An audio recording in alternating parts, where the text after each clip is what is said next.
Eh bien, chers amis, nous allons poursuivre la visite avec le travail de la cuisine, qui est une cuisine complètement sur mesure. Oui, oui. Vous l'avez voulu ainsi. Oui, oui. Nous allons voir les détails. Oui. Allons-y. Donc, ce que je vais dire d'abord, c'est que Oui. nous ne voulions pas une cuisine ouverte. Donc, nous ne voulions pas percer ce mur parce que c'était une demande, pas de cuisine ouverte. Alors, Didier a proposé une cuisine semi-ouverte qui me convient parfaitement. Voilà, on peut passer par Voilà, ici. donc ici à l'origine, il y avait une porte. Il y avait Oui. plusieurs portes.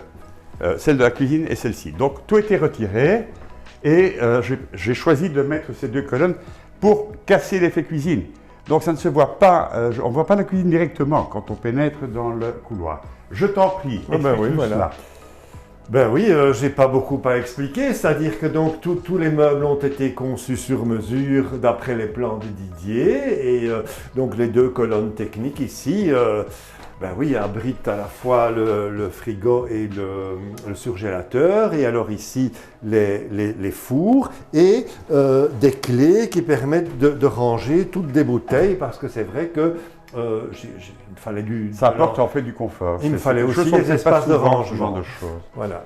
Alors, Eh bien, cette cuisine, en fait, j'ai apporté les détails suivants, vraiment.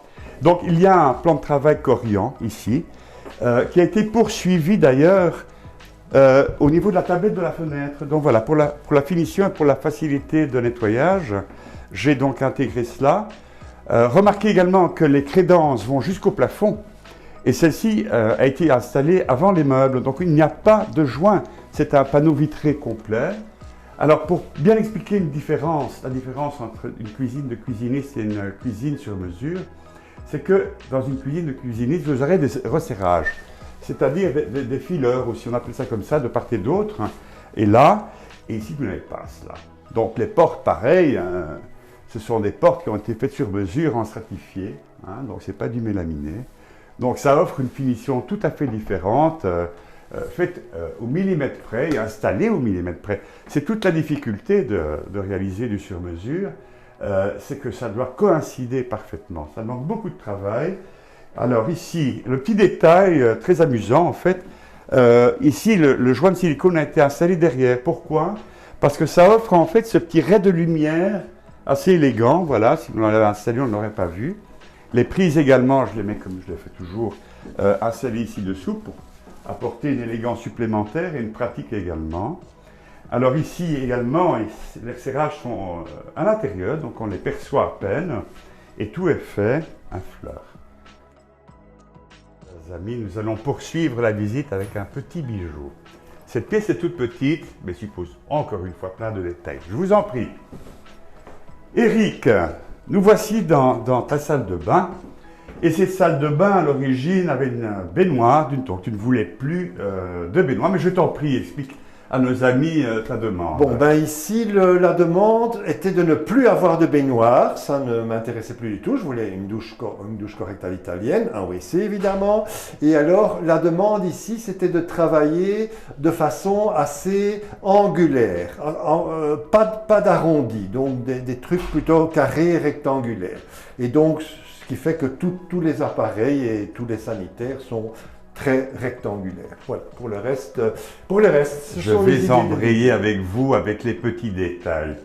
Alors, travail extrêmement difficile à réaliser pour le corps de métier, c'est cette cage de verre. Alors, vous remarquerez en fait que la vitre va dans le faux plafond. Ce faux plafond a été réalisé en 2 fois, de manière à permettre d'introduire la vitre et de fermer ensuite. Et également, cette vitre rentre dans le mur. Le carrelage a été exécuté après. Et mais encore, ici au sol, même système. Donc en fait, vous avez une pente intérieure qui permet de reprendre l'eau. Et une autre difficulté supplémentaire que nous avions eue, puisque nous avons ici une niche pour mettre les produits, c'est extrêmement difficile d'obtenir ce résultat. J'entends quoi? Donc lorsque sont installées les sorties d'eau ici, elles doivent être parfaitement installées pour que la mosaïque ensuite suive évidemment tout ça. On ne se rend pas compte directement de ce genre de petits détails, mais ça suppose un suivi énorme de manière à voir si tout est à sa place avant de poursuivre le travail. Et ici également, nous avons intégré donc les stores dans le faux Les plafond. caissons, oui, ça c'est partout. Hein. Partout, Voilà. les caissons des stores sont intégrés dans le faux plafond. Et tu as un système de chauffage séparé ici. Hein. Donc en fait, Oui, tu peux régler la salle de ça bain. aussi, donc j'ai 4 zones de chauffe programmées différemment. Donc on a le système à installer le Par système zone, de hein. telle sorte par zone, hein, pour que tout l'appartement ne soit pas systématiquement chauffé quand ce n'est pas nécessaire. Donc on peut moduler. Moduler comme tu le souhaites, aux heures que tu veux. Aux heures que je Ce qui veux. est un grand confort, Oui, évidemment, hein, avec un circuit d'eau chaude séparé qui permet d'avoir de l'eau chaude directement. Il ne faut pas attendre d'avoir de l'eau chaude ici dans cet appartement. Et bien voilà, une superbe salle de bain. Oui, Nous allons- alors Oui, je on t'en a prie. aussi encore ici installé un sèche-serviette et bon, le reste des meubles. Voilà, chers amis, il reste encore une pièce à voir ensemble, si tu le souhaites. Plus Nous ne sommes que pas ça. obligés. Plus d'une pièce. Eh bien, nous allons continuer la visite avec la chambre à coucher. Ouais. À tout de suite.